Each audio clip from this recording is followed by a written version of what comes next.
새벽에 제가 여러분들에게 이해를 돕기 위해서 지도도 보여주고 말씀도 화면으로 띄우고 이러는 게 어떤 분들에게는 뭘 저렇게 유난을 떠냐, 대충 빨리 얘기하고 그냥 개인기도 하고 갈 시간을 주지, 이렇게 생각할 수 있는 분들이 있습니다.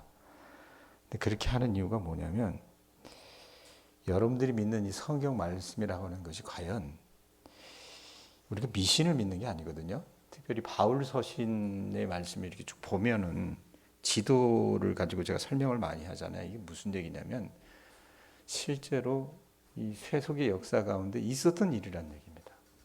하나님이 어떻게 해요? 이 우주 만물을 다스리시고 통치하시는 그 상황 가운데 사도들이 쓰임 받는 것들을 우리 눈으로 보란 얘기예요. 그럼 그걸 우리가 믿게 되면 어떻게 돼요? 이게 더 실감이 나고, 그런 상황 가운데 우리 믿음이 좀 더 어떻게 해요? 구체적이 되면, 여러분 우리 삶 속에서 하나님이 이렇게 일하실 수 있다는 것을 여러분들이 알아갈 필요가 있다는, 그런 어떤 의도에서 이 시뮬레이션, 이런 프레젠테이션 이런 것들 제가 하는 거예요. 다른 이유가 있어서 그런 게 아니에요. 제가 아는 것을 자랑하려고 이게 아니라, 그러니까 여러분들이 읽어나가는 이 성경 말씀은 살아있는 말씀입니다. 실제 인간의 역사 속에서 일어났던 이야기라고 말입니다. 그걸 알고 여러분들이 따라가 주셨으면 좋겠다는 생각이 들어요. 자, 지도 한번 보세요. 어제도 제가 설명을 했지만, 오늘 말씀은 어디에서의 바울의 사역을 이야기하고 있냐면 에베소입니다. 에베소. 자, 에베소를 보면 여러분 지금 어떻게 보여요? 여기가 항구잖아요, 항구.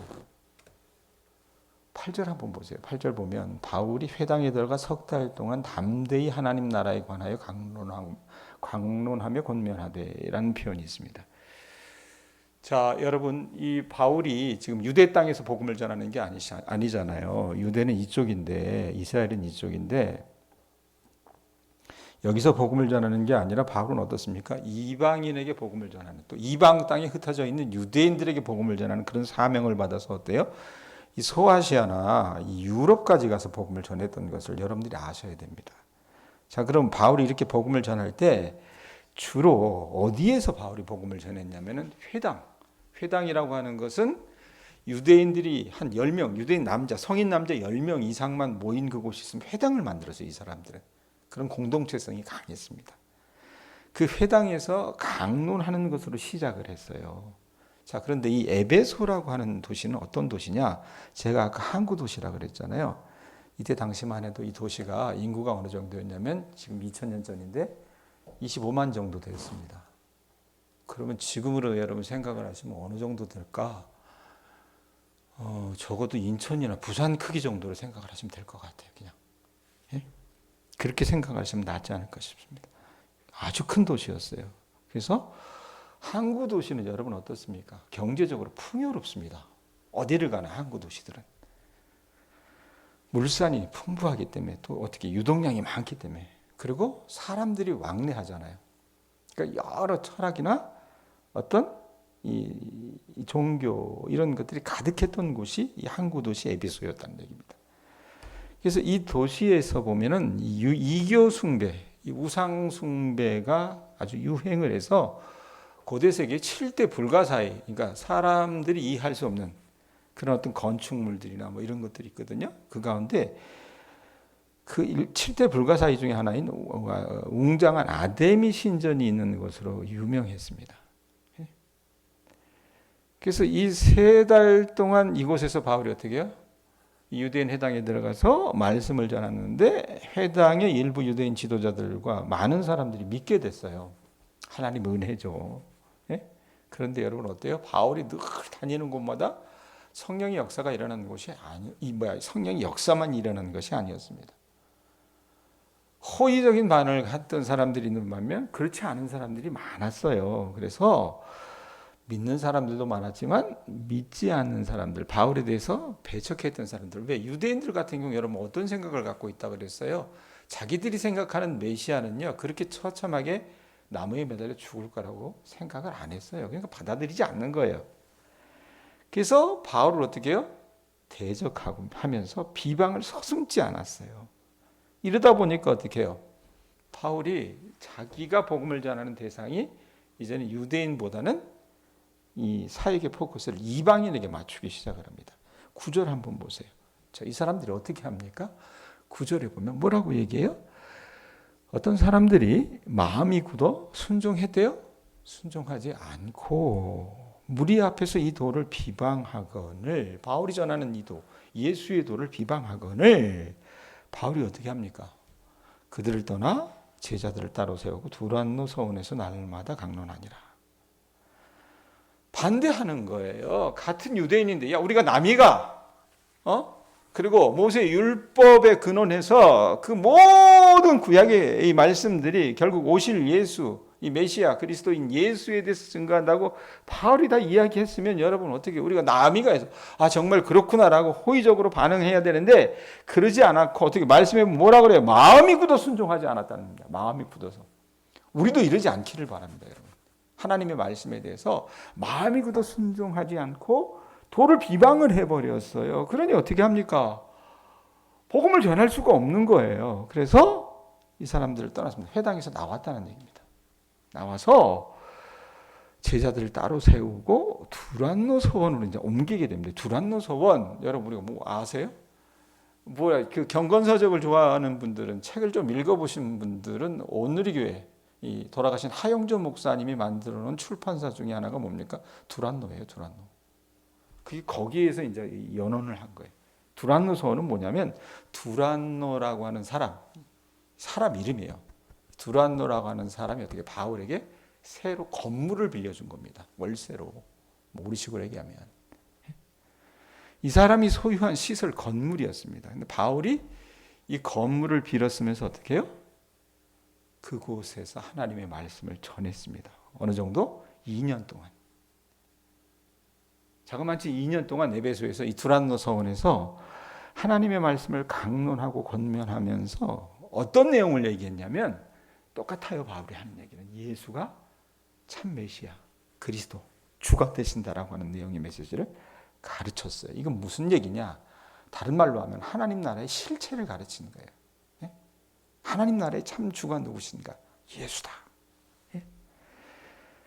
아마도 여러분 오늘 말씀에 있는 것처럼 9절에 보면은 바울이 그들을 떠나, 이 사람들이 이걸 비방했을 때 바울이 그들을 떠나 제자들을 따로 세웠다는 표현이 있잖아요. 그러니까 처음에는 바울이 전하는 이 가르침을 이해하고 실천할 수 있는 제자들을 대상으로 한 집중적인 어떤 양성 프로그램이었을 겁니다. 제자를 양성하는. 그런데 이게 여러분 한 2년 동안 계속이 되니까 어떻게 해요? 소문이 나기 시작을 하는 거예요. 저변이 확대가 되어가지고 이제는 그 도시에 있는 일반 대중들도 참여할 수 있는 아주 유명한 프로그램이 됐어요. 그래서 10절에 있는 것처럼 말씀해 보면 뭐라고 얘기합니까? 2해 동안 이같이 하니 2해 동안 2년 동안 어떻게 두란노 서원에서 하나님의 말씀을 강론하고 권면했다는 얘기예요. 예수는 참 주가 되신다라는 것을 그가 전파했다라고 얘기하는 겁니다. 그러니까 어떤 일이 벌어져요? 아시아에 사는 유대인이나 헬라인이나 다 주의 말씀을 듣게 되는 역사가 일어납니다. 여러분. 여기 한번 보세요. 다시 에베소 옆에 뭐가 있어요? 아시아라 그러더니 소아시아라고 하는 표현. 예? 자, 이런 일들이 이제 일어나는 거예요. 자, 그런데 말씀을 전하니까 여러분 어떤 역사가 나타납니까? 11절, 12절 보세요. 이거 한국교회 교인이나 한국교회 교인뿐만 아니라 이 소위 말하면 이 어설픈 신앙을 하는 사람들이 어떻게 하나님의 말씀에 포커스를 두지 않고 나타나는 사역에만 눈이 가요. 그러니까 11절, 12절을 제일 좋아하거든요. 보세요. 뭐라고 얘기합니까? 하나님이 바울의 손으로 능력을 행하게 하시니 심지어 사람들이 바울의 몸에서 손수건이나 앞치마를 가져다가 병든 사람에게 얹으면 그 병이 떠나고 악기도 나가더라라는 표현이 있어요. 여러분, 이 바울의 지금 어떤 바울을 통해서 하나님께서 행하신 이 능력을 보면 뭐가 떠올라요? 사도행전 가운데 베드로가 행했던 능력하고 비슷하잖아요. 베드로가 예루살렘에서 그랬던 것처럼 바울이 에베소에 있는 동안 하나님이 여러분 11절에 보면 뭐라고 얘기해요? 하나님이 주체가 누구예요? 하나님이 바울의 손으로 놀라운 능력을 행하게 하셨다 그래요. 예? 하나님이 당신의 능력을 나타내는 통로로 바울을 사용을 하신 거예요. 말씀 사역을 전하다 보니까. 근데 이 도시, 그때 당시 굉장히 큰 도시, 대전보다 더 커요. 부산이나 한 인천 정도라고 생각을 하시면 될 것 같아요. 이 도시, 아주 꽤 큰 도시였던 에베소의 분위기는 어땠느냐? 구마사라 그러잖아요. 귀신을 쫓아내는 사역을 하는 사람들. 우리로 얘기하면 뭡니까? 무당 이런 거예요. 예? 이 구마사들과 여러 마술사들이 거짓된 강신술을 행하는 것들이 이 도시에 아주 편만했습니다. 그러니까 바울이 어떻게 해요? 이것들과 싸울 수밖에 없습니다. 그림 한번 보세요. 이게 뭐냐면 아데미 여신이라고 하는 신상입니다. 이게 이 에베소 도시에 가면요, 지금도 보면 이 신상, 이 아데미 여신, 그러니까 여인의 유방이 굉장히 많잖아요. 이게 뭡니까? 다산. 고대 세계에서는 여러분 뭡니까? 자식이 곧 뭐예요? 재산이에요, 재산. 그러니까 그 많은 자식을 달라고 인간이 어떻게 해요? 만들어 놓은 신상이라 그 말입니다. 이 신상이 어떻게 해요? 이 에베소에 편만했다 그 말입니다. 그러니까 다시 말하면 악이 이 에베소라고 하는 도시와 아시아 지역을 어떻게 해요? 확 틀어지고 있었던 거예요. 하나님은 여러분 그 에베소의 악을 용인하지 않으셨어요. 그래서 어떻게 합니까? 바울의 말씀 사역을 하면서 하나님께서 바울에게 능력을 주셔서 바울의 손으로 놀라운 능력을 행하셔서 어떻게 해요? 그 도시를 감싸고 있는 그 어둠의 강력들을 파괴하셨던 거예요. 그래서 여러분 어떤 말씀이 보여요? 12절에 보면 뭐라고 얘기합니까? 심지어라고 하는 표현이 있잖아요. 심지어. 뭐라고 얘기해요? 사람들이 바울의 몸에서, 바울이 여러 번 투잡을 뛰었다 그랬지 않습니까? 이중직이었어요. 이 사람은요. 낮에는 어떻게 해요? 먹고 살아야 되니까 천막을 지었단 말이에요. 그러다 보니까 어떻게 손수건이나 자기가 일할 때 여러분 앞치마 이런 거 두르잖아요. 그것을 어떻게 해요? 사람들이 가져다가 병든 사람에게 어떻게 해요? 딱 놓으면은 갖다 놓으면 어떻게 해요?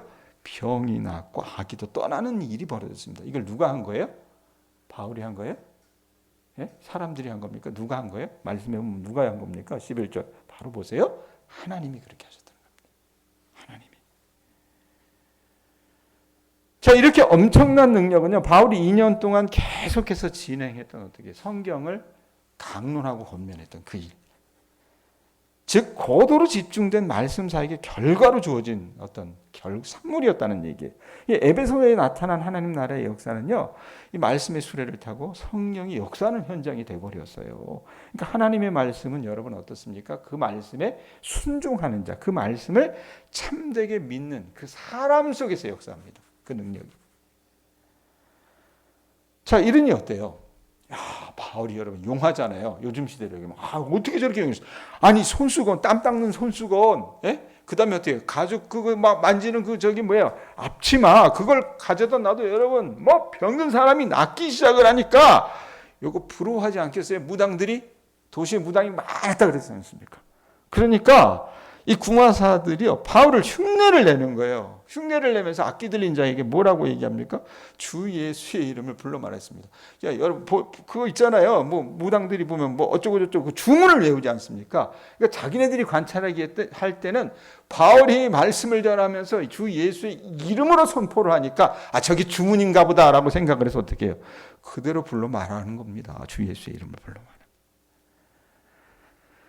도시를 다니면서 여러분 이 마술사들이 바울이 전파하는 예수를 의지해서 내가 너희에게 명하노니 이런 말을 하면서 귀신을 막 쫓아내기도 했던 거예요. 자, 그런 가운데 대표적인 예가 뭡니까? 대표적인 예가 14절 보세요. 14절 보면 누가 나와요? 유대의 한 제사장 스게바의 7 아들도 이 일을 행하더니라는 표현이 있어요. 이 유대인 제사장이 있었던 거 봐요. 유대인들이 모여 살았으니까 스게바라고 하는 사람의 7 아들들도 바울을 흉내낸 겁니다. 제사장 가문이니까 흉내내서 주 예수, 바울이 그렇게 주문을 외우니까 주 예수의 이름으로 어떻게 해요? 악기를 추방하려고 시도를 했던 거예요. 그래서 악기야, 사탄아! 그러면서 바울이 전파하는 주 예수의 이름으로 명하노니 내게서 나오라 이런 식으로 어떻게 해요? 막 주문을 외웠던 거예요. 그런데 여러분 그 사탄이 그 악기가 여러분 그 얘기를 들으면서 어떻게 반응합니까? 15절 보세요. 15절 뭐라고 얘기합니까? 악기가 대답하여 이르되 내가 예수도 알고 바울도 알거니와 너희는 누구냐? 누구냐 하면 16절에 뭐라고 해요? 악기 들린 사람이 그들에게 뛰어놀라 놀라 이기니 그들이 상하여 벗은 몸으로 그 집에서 도망하는지라. 귀신은요 알아봐요. 이게 가짜인지 알아본 거예요. 에? 자기가 상대할 때는 여러분 어떻게 해요?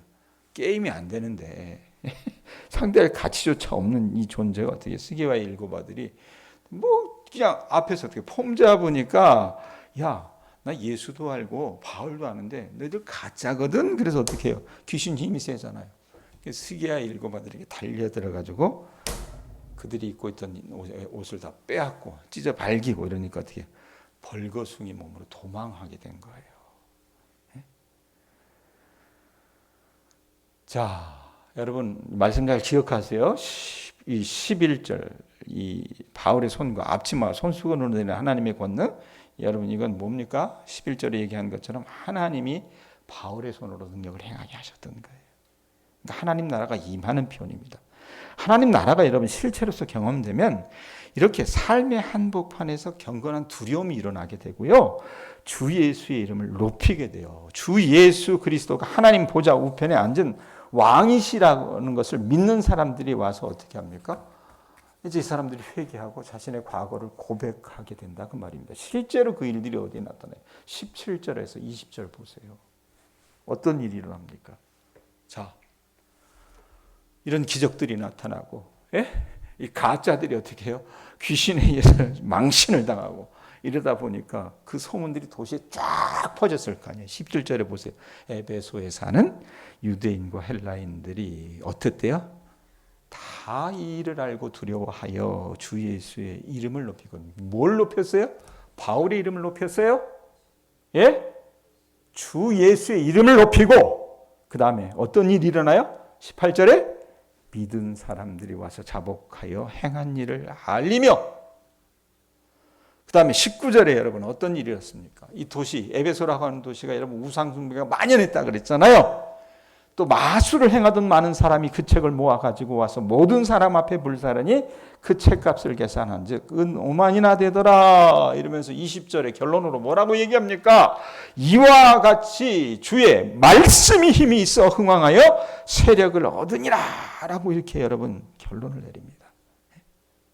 에베소에 있는 여러분 유대인과 헬라인들이 이 바울을 통해서 나타냈던 하나님의 이 놀라운 일들을 알고 두려워하면서 하나님의 이름, 예수의 이름을 높일 수밖에 없다는 거예요. 여러분, 예수님의 이름이 높여지는 그곳에 하나님 나라가 임한다는 것을 아실 수 있기를 바랍니다. 하나님 나라가 임하기 시작을 하니까 많은 사람들이 어떻게 해요? 바울이 세웠던 두란노 소원으로 와서 스스로 자복하며 자신이 이제껏 행하던 이 음란한 우상숭배 일들을 회개한 거예요. 또 여러분 그것을 조장했던 많은 마술사들이 있었잖아요. 이 사람들이 그렇게 붙잡고 다니던 그 많은 책을 가지고 와서 불살랐습니다. 그런데 여러분 그 가치가 어떻게 된다 했어요? 은이 5만이라 그랬어요. 상당량이라는 얘기 아닙니까? 네? 그러니까 직업적으로 자기의 어떤 마술을 행하던 사람들이 직업을 바꿔가면서 예수님을 주라고 고백합니다. 이거 하나님이 하게 하신 일입니다. 네? 그렇게 돼서 이 말씀이 힘이 있어서 흥왕하여 세력을 얻게 된다 그 말입니다. 여러분 정리를 좀 같이 해봤으면 좋겠어요. 오늘 말씀의 바울의 사역을 보면서 우리는요 어떤 생각을 하십니까? 목회자인 저나 성도들인 여러분이나 아마 공히 부러워할 것입니다. 어떻게 이런 일이 나타날 수 있을까? 왜 요즘 시대는 이런 일이 나타나지 않는가? 의문을 가지게 됩니다. 뭐 요즘 시대 여러분 우리가 생각하는 여러분 역사라는 게 뭡니까? 그냥 교회를 어떻게 해요? 그냥 상업 광고처럼 광고하고 여러분 어떻게 그냥 막 영상을 송출하고 막 사람들을 끌어들이고 우리 교회는 뭐 정치인도 다니고 연예인도 다니고 뭐 간증도 하고 막 이러면서 어떻게 사람이 막 득실득실하면 그게 하나님의 역사라고 생각을 해요. 실제적으로 여러분 사도행전에 나타났던 이런 역사들은 보이지 않습니다. 그럼 어떻게 해서 이렇게 주의 말씀이 흥왕하여 세력을 얻을 수 있을까? 그 이유가 뭘까? 말씀을 보면요. 한두 가지로 얘기할 수 있는데, 첫째는 뭐냐면 2년간 지속된 이 하나님 나라 중심의 바울의 성경 강론 때문에 이 일들이 있었던 겁니다. 바울이 행했던 여러분 이 에베소의 두란노 서원에서의 2년간의 성경 강론 이 사역은요, 에베소 지역 사람들 사이에서 유명해졌어요. 초기에는 제자들에게 초점을 맞춘 프로그램이었지만 이제는 어떻게 해요? 다수의 무리에게까지 영향을 미친 그런 어떤 좋은 강좌였다는 얘기입니다. 그게 하나였고요. 둘째는 바울은요, 엄청난 영적 권능으로 에베소를 둘러싸고 있었던 흑암의 세력을 제압했던 것입니다. 그러니까 바울의 신기한 어떤 카리스마와 영적인 능력은 이런 사역을 행할 수 있는 강력한 역사가 됐다고 말입니다. 여러분, 새벽에 나오셔서 여러분 어떤 기도를 하세요? 나 다 알아요. 여러분이 어떤 기도하는지. 우리의 기도는 여러분 어떻습니까? 지극히 개인적입니다. 지극히 나를 위한 기도를 하고 내 가정을 위한 기도를 하고 내 몸, 내 신체, 내 자녀를 위한 기도를 합니다. 나쁜 거 아니죠. 그거 놓고 기도하는 거 여러분 뭘 나쁘다고 할 수 있겠습니까? 그러나 여러분에게 저는 도전하고 싶습니다. 이제는 하나님의 나라를 위해서 기도하실 수 있기를 바랍니다. 아셨어요? 정말 하나님의 나라를 여러분, 하나님의 나라를 대망하면서 기도해 주실 수 있기를 바랍니다. 예? 여러분, 하나님의 말씀, 복음은요, 견고한 진을 파는 강력이 된다는 것을 오늘 말씀을 통해서 확인할 수 있었어요. 2년 동안 매일같이 계속되었던 이 성경 강론이 바로 하나님의 권능이 나타나는 매개물이 됐다는 것을 우리가 말씀을 통해서 확인합니다. 여러분, 이거는요, 바울 시대에만 그랬던 게 아니에요. 종교개혁을 일으켰던 이 마틴 루터 같은 경우는요, 그가 종교개혁을 하기 전에 1년에 550여 차례 설교를 했대요. 그것이 여러분 밑바탕이 돼서 그 종교개혁을 일으킬 수 있었습니다. 또 위대한 영적 각성운동의 저변에 또 다른 예가 뭐냐면 영국을 깨운 이 스펄전 목사도 여러분 어떻게 했냐면 매일 설교하는 일의 중요성을 강조했고 하나님은 그를 사용하셨다고 말입니다. 자, 그렇다면 우리 교회에 이런 움직임이 있을까? 한번 보실 수 있기를 바랍니다. 자, 어제도 제가 우리 교우들에게 얘기했지만 현대교회의 어떤 모습과 같이 또 전형적인 농촌교회의 모습과 같이 동양교회의 여러분 영적 관심은 지극히 세속적입니다. 영적인 일은 별로 관심 없어요. 우리 교회 교인들. 예? 그저 하루 세 끼 먹고 사는 것, 또 늙은 육신이 아프지 않고 또 내 새끼들이, 내 자식들이 잘 되는 것, 그것이 예수 믿는다고 하는 사람들의 여러분 거의 유일한 소원입니다. 여러분, 하나님 나라가 이 땅 가운데 임하여서 그 말씀이 우리를 변화시키고 에베소에서 그러했던 것처럼 참된 회개의 역사가 일어나기 위해서는 저나 여러분이나 말씀에 대한 태도를 좀 점검하실 수 있었으면 좋겠습니다. 동향교회가 여러분 이 주변의 다른 교회와 이 구분될 수 있는 강점이 있을까? 있습니다. 뭡니까? 새벽기도입니다. 일반적으로 여러분 보통의 새벽기도 참석 인원은요, 그 교회 전체 출석 인원의 10분의 1도 채 되지 않습니다. 통계적으로 그래요. 그러나 동향교회는요 10분의 2, 한 5분의 1이나 그 이상 정도로 육박하는 참석 인원을 갖기도 했습니다. 원래부터 여러분 우리가 이 새벽기도에 인원이 많이 모이던 건 아닙니다. 그렇다면 이 동양교회 새벽기도가 에베소 땅에서의 바울의 두란노 서원에서의 사역이 될 수 있도록 여러분 기도해 주실 수 있기를 바랍니다. 여러분들이 여러분 말씀을 들으면서 하나님 우리 가운데도 이 동양교회 가운데 이 새벽 말씀이 흥왕해서 하나님의 말씀이 힘이 있어서 세력을 얻는 일들이 일어나가게 해달라고 여러분들이 기도하셔야 돼요.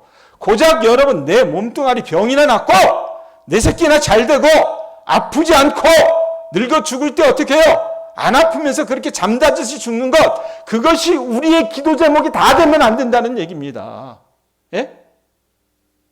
정말 하나님 앞에서 여러분 우리가 왜 믿음을 갖게 하셨는지 여러분들이 인지하시면서 하나님 우리 교회가 그렇게 쓰임받을 수 있게 하옵소서. 농촌을 보면서 여러분 뭘 느끼세요? 사람들이 무지합니다. 무지하다는 건 제가 무지하다는 표현을 쓰지만 미안합니다만 무식하다는 얘기예요. 네? 보는 것이 적고요. 아는 것이 적어요. 이러면 어떻게 해요? 본능대로 행동해요, 사람들이. 여러분 주변 다니면서 대낮에도 농협 앞에서 술 마시는 그 남자들 한번 보세요. 그 사람들이 입에서 나오는 관심들이 뭔가. 경로당에서 여러분 사람들 모이는 사람들이 입에서 나오는 모든 얘기들이 보세요. 어떤 얘기들인가? 아주 지극히 일차원적인 얘기만 합니다. 물론 살아가니까 그런 얘기를 하지만 예수 믿는 우리가 어떻게 해요? 그들을 긍휼히 여기면서 이제는 여러분들이 기도해 주셔야 돼요. 하나님, 저도 다 하나님을 아는 백성들이 되게 해주시고 이 동양교회가 이 동양면이 에베소 땅에서의 두란노 서원과 같은 그런 사역의 역할이 중심이 될 수 있는 교회가 되게 하여 주시옵소서. 하나님의 말씀이 힘이 있어 흥왕하여 세력을 얻게 하시고 그것을 아버지 하나님 우리 삶에서 나타낼 수 있도록 하나님께서 친히 권능으로 역사해달라고 여러분들이 기도하실 수 있어야 됩니다. 그거 안 하면 여러분 아무 소용없어요. 예? 그거 안 하면 여러분 나도 여러분 위해서 기도 안 해줄 거예요. 예? 고작 여러분 내 하나 병 났고요. 예? 내 새끼 잘 되고요. 나 죽을 때 몸 안 아프고 그냥 그렇게 죽는 거. 그것이 여러분의 목표라면 여러분 뭐하러 예수를 믿어요. 무당한테 가서 그냥 절하지. 하나님이 여러분에게 예수 그리스도를 알게 해주셨다면 그분의 십자가 공로를 통해서 내가 구원받게 해주셨다면 우리 교우들이 새벽에 나와서 하나님의 말씀을 듣는 사람이라면 하나님 우리도 어떻게 해요? 이 말마다 말씀을 읽어나가면서 하나님 우리 안에 이런 역사가 일어날 수 있게 하여 주시옵소서. 기도하시고 대망하신다면 그런 일들이 여러분들 삶 가운데 있게 될 줄로 저는 믿습니다. 그런 역사를 대망하시기 바랍니다. 기도합니다.